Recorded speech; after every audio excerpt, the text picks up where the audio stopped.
Okay. All right. So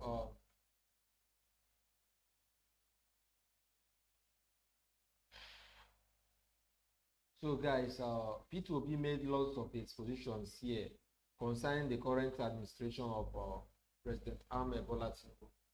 He has been at the forefront of championing the advocacy that the government should channel most of these loans that Nigeria is borrowing from China, IMF, and other bodies to productive ventures, things that will yield profit for the country rather than just recurrent expenditures and frivolities. So watch this video till end. You'll be surprised at the kind of revelations that P2B is going to make in this particular video.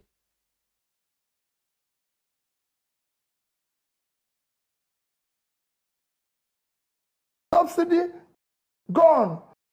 Electricity subsidy gone. Soon they will remove subsidy on air. If they have a chance, they will charge us for air. But we don't do that. But tell us where it's going. Now, we are being told there will be increase in VAT, increase in tax. There will be the language like, oh, Nigerian tax to revenue to GDP is low. Who are you taxing? You have 130 million people who are living in poverty, who have no job. Are you going to tax them? Where are they going to pay? They have not eaten. So tax is a source of productivity. It's a bank account. You have to put in something before you withdraw. So we want to charge them, but let us put something.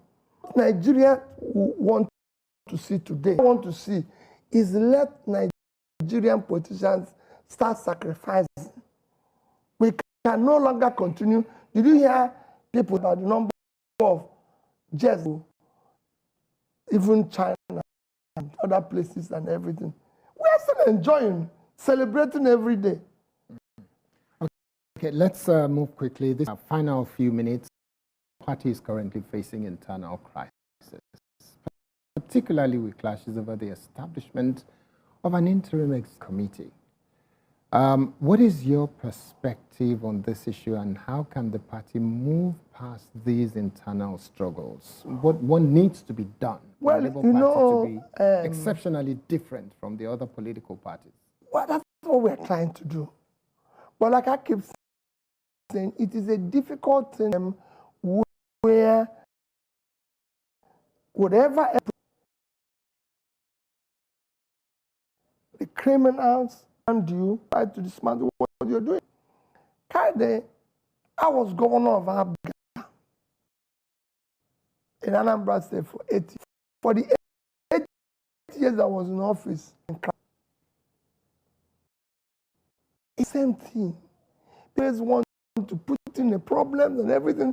That's why I said that even in part of building and governing good governance, I, Peter, will ensure that all the parties have good internal democracy and govern well by supporting them, by making sure we exist as a body, we exist as a people.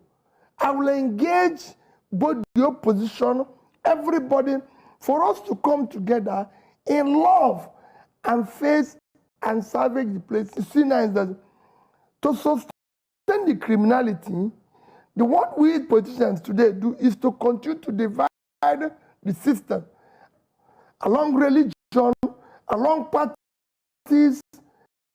The only reason why tribe and religion in Nigeria is because politicians don't have anything to offer in terms of competence, capability, and compassion. They replace it with tribe. Peter, can we know where you're coming from? How did you govern Anambra State? What did you do? You were owing to salary. You were. I'm an Igbo man. Nothing to do with what you asked. Okay. If you say, where I'm an Igbo man, so I should be voted for. When you say, how are you going to do this? Oh, I'm a Christian. And I've challenged people to Indonesia. The highest Muslim country is Indonesia. The Pope had just visited Indonesia recently and are praising the government. He didn't say these people are Muslims. Yes. Okay. Very He's quickly, just left. because then you have other places like that. In Dubai, said the Catholic Church in Dubai, go there, on the wall you see it. The land and the church was built by Emir of Dubai, who is a Muslim. In Nigeria, is the opposite. Have you seen where the cheaper? In Oyo, Muslims buy bread cheaper in Kano, or they buy fuel. I was in Katsina last week. Fuel is 1,002. Yeah. In Oyo, the same because they are putting 80 million that will go into critical area, into unwanted children, or building dustbin in Oyo. In Oyo. Very quickly, because we have to wrap up now. Very quickly. So tell me, do you feel very excited and happy about what is said to be the achievement of the only governor in your political party, Governor Alex Otti? Yes. Isn't that I have the opportunity to say to him, you're doing well, but continue in that direction. But always know that it's about the people. So always listen to the people. Don't just listen to people saying you're doing well. Go also. Governance is demand-driven. It is about the people of Abia State. Use their resources and everything. And we work cordial and everything. Still on your part, the person who has become the interim leader of the party, the interim chairperson, there are allegations of corruption, injustice. How do you feel about the allegations? I disagree with that. Okay. I've said it. The Nadius man of state for finance, he was not accused of any misappropriation or stealing. The substantive minister of finance, Minister of Finance, when he was managing the billions, he was not accused of misappropriation or stealing. She was a senator, a minister of state, substantive minister, and she became a senator. He was not accused. He was only accused of about misappropriation or managing